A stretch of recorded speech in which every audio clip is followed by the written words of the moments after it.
police प्रशासना दासिमबो पटपटजरा ओनसोलाव फैबाय थायो हाखौ हगारा होननानै रायजोफोरखौ नारसिनफैबाय थायो धमखि होफैबाय थायो बे खोथाया जोंनि थाखाय जोबोद सिरियास बे नर्मेल खोथा नङा आरो गावबुरा बिथाङा गाबलायलायनाय खोथा बुंनायखौथ' नोंथांमोना ससियेल मिडियाआव नुनो मोनखाबाय अब्ला बे मोनसे प्रमद बर' बिथांनि अख्रा आब्रायै जुजिथाबथारनानै हाखौ सिख'नानै लानायसो जाबाय बियो मानो फैयो पुलिसा सोर थिनहरो सोरनि उन खारफादों फालाय प्रमद बर' बिथांमोना आन्दलन खालामनायाव बिथांमोना मा लेक्सार होयोमोन बड'लेण्ड आन्दलनाव बिथाङा मा लेक्सार होयोमोन बर' रायजो राजाफोरखौ लानानै बिथांनि लेक्सारा मामोन दिनै सोरनिबा प्रेसाराव आरो सोरनिबा जानानै खामानि मावनायाव सोरजोंबा बिराद अनफ्ल' जानायाव बा सोरजोंबा अनफ्ल' जानाय खामानि मावनायाव बा सोरनिबा गोरलाब फैनायाव बिथाङा बिराद रायजो राजाफोरखौ जबरदस्तियै धमखि दाखा होनानै हा सिख'नानै लानो नागिरनायालाय पुलिस फर्स बाहायबाय थानाया प्रमद बर' बिथांनि जोबोद गिदिर भुल आरो बेखौ रावबो रायजो राजाफ्रा माब्लाबाबो निमाहा होनाय नङा थांनाय समाव परिबर्तननि नामाव जा भटखौ UPPL दोलोनि सायाव प्रमद बर' दैदेननाय दोलोनि फारसे रायजो राजाफ्रा भट होबायमोन देग्लाय मालाबाबो रावबो गनायनाय नंला मानो होनबा बिथांमोना रायजो राजानि इमोसन्सजों सुख दुखजों गेलेदों स' बेखौ दिनैनि भिडिअनि गेजेरजों जाराफुरा उइथ प्रुफ नोंथांमोना मिथिनो मोनगोन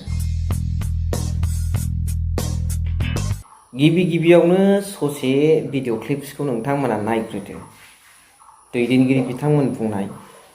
रायजोनि जानानै सरकारखौ मा होनदों बिटिआर गभर्नमेन्टखौ बर' हारिनि रैखाथिनि बाथ्रा बुङो नाथाय फारसेथिं जबरदस्ति गोसो गैयैखौ पुलिस लानानै दम होनानै हा सेनो नाजायो बेफोर खोथाखौ रायजो राजाफ्रा बुजिथाबाव नामा दा बादियाव स' एसे भिडिअ क्लिप्सखौ नायगोनानै ला परबतजरा साब डिभिजन लेन्ड एडभाइजारि बर्डनि मथेब्ला 3600 एबा 3600 बिघा हा आदानि ग्रुपनो होनायनि जितु थांखि एबा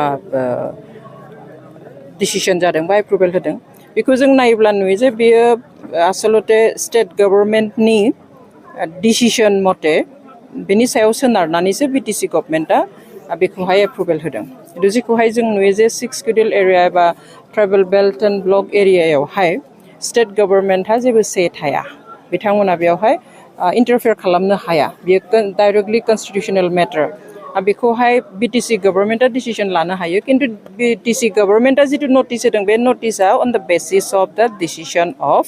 द स्टेट गभर्नमेन्टनि केबिनेट जथुम्मानि डिसिसननि सायाव सोनारनानैसो बे एप्रुभेलखौ होदों जेखौहाय जों गनायथावा दिनै 6 शेड्युल एरिया आरो ट्राइबेल बेल्ट एन्ड ब्लकआवहाय बेबादि नन ट्राइबेलनो हा होनायनि कुनु बेबस्था गैया नन ट्राइबेल आरो नन प्रोटेक्टेड क्लासनि मानसिफोरनो हा होनायनि जेबो बेवहाय बेबस्था गैया बेखौनो दिनै खालामनाय जादों जों ओरैनो सा साज्राङै नायबा नुयो जे जोंनि बे BTC ओनसोलनि रायजो राजाया स्पेशेलि बर' हारियाहाय खोलोब दिनै 60-70 बोसोर आन्दलन खालामबोबाय गावनि हानि मोन्थायनि थाखाय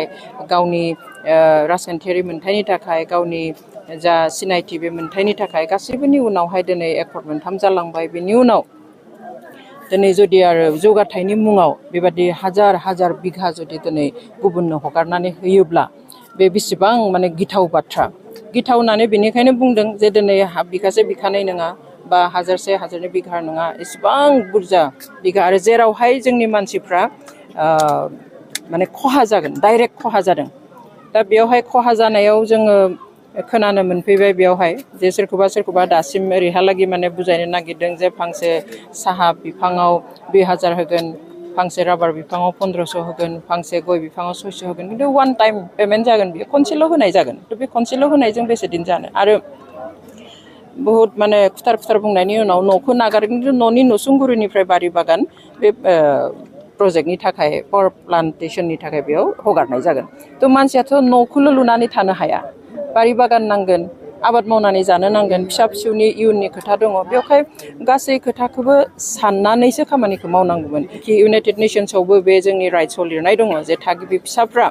ट्राइबेलफ्रा एबा इन्डिजिनियासफ्राहाय बिसोरनि एरियायाव जुदि माबा मोनसे मावनो नागिरबा इभेन सोरखाराबा जुदि फिसा मोनसे इनस्टिट्यूट गायसननो नागिरदोंब्लाबो बे ओनसोलनि थागिबि फिसाफोरनिफ्राय माने प्रायर कनसेन्ट लाग्रोनो नांगौ सिगाङावनो मिथिहोग्रोनांगौ दा जोंनियावबो बेयाव अन्तत बिटिसि गभर्नमेन्टआ बेखौ खालामनो हायोमोन गासैबो संगठनफोर गासैबो हान्जाफोर आरो बे ओनसोलनि रायजो राजाखौ लिंनानै जिरायग्रोनो हायोमोन जे बेबायदि मोनसे प्रप'जाल फैदों स्टेटनिफ्राय बा एपिडिसिएलनिफ्राय थ' बेनि नेगेटिभ पजिटिभ बेफोर एफेक्टफोरखौ बुंनानैहाय सावरायना लाग्रोनायमोनब्ला दिनै बे अबस्थाया जानाय नङामोन बेवहाय बे दुखुनांथाव जादों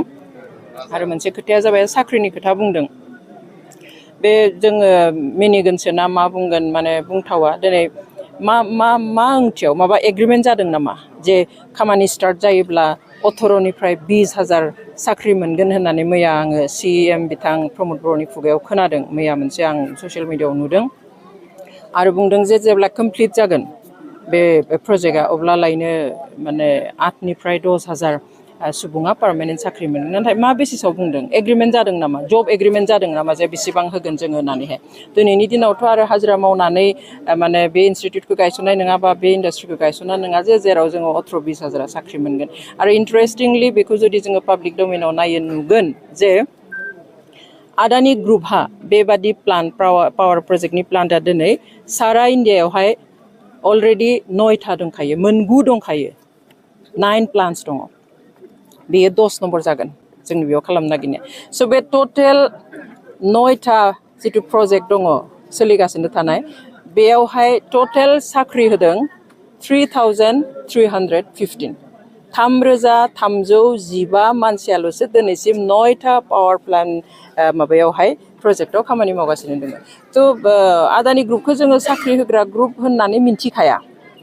बिथांमोना साख्रि क्रिएट खालामग्रा बा जब क्रिएट खालामग्रा ग्रुपआनो बा इन्स्टिटिउसनानो नंखाया बेवहाय 9था माबायावसो प्लान्टआवसो प्रजेक्टआवसो बिसोरो 3,315 मानसिनो साख्रि होदों अब्ला बेयाव मोनसेयाव माब्रै 8 to 10,000 9निफ्राय 10,000 माब्रै साख्रि होनो बेवहाय गावनि मानसिखौ बेबायदि फोलायालासिनो थगायालासिनो थार बाथ्राखौ बुं दा डेभेलपमेन्टनि नामाव जोङो जोंनि मानसिनि हा सिख'नायखौथ' जोङो